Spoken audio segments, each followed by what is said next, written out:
सुन रहल छी मधुर मिथिला म्यूजिक के प्रस्तुति।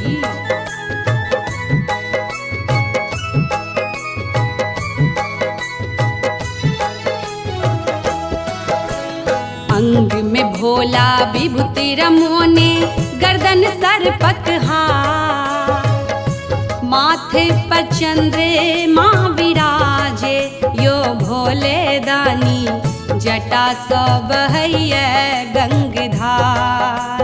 यो अंग में भोला विभूति रमोने गर्दन सर्पक हार, माथे पर चंद्रमा विराजे यो भोले दानी जटा सो बहैया गंगधार।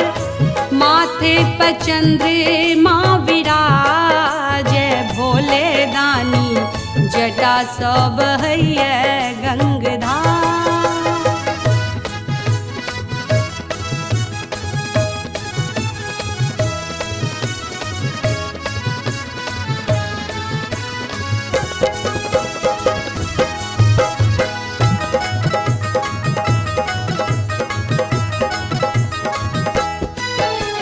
जाहि बाट सो निकलै छी हम जंगल झाड़ पहाड़, जाहि बाट सो निकलै छी हम जंगल झाड़ पहाड़। चुभ चुभ रोरी काट गरैया पुनक पहुँचब द्वार, भारी कांवर कान्ह पलच के रहे ने संभार। अद्भुत आहाँ के महिमा दानी, अद्भुत आहाँ के महिमा दानी जानैया संसार। माथे पर चंद्रमा विराजे यो भोले दानी जटा सो बहैया गंगधार। हो माथे पर चंद्रमा विराजे भोले दानी जटा सो बहैया गंगधार।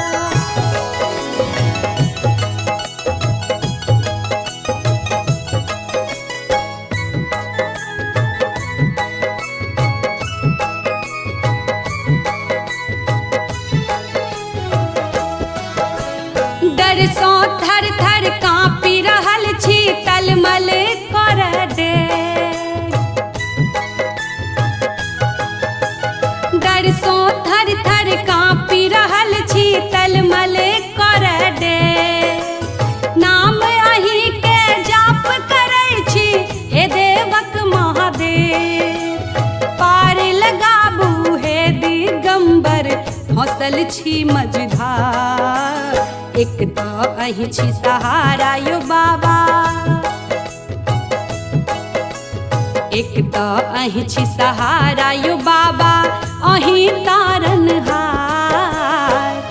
माथे पर चंद्रमा विराजे यो भोले दानी जटा सो बहैया गंगधार। यो माथे पर चंद्रमा विराजे भोले दानी जटा सो बहैया गंगधार।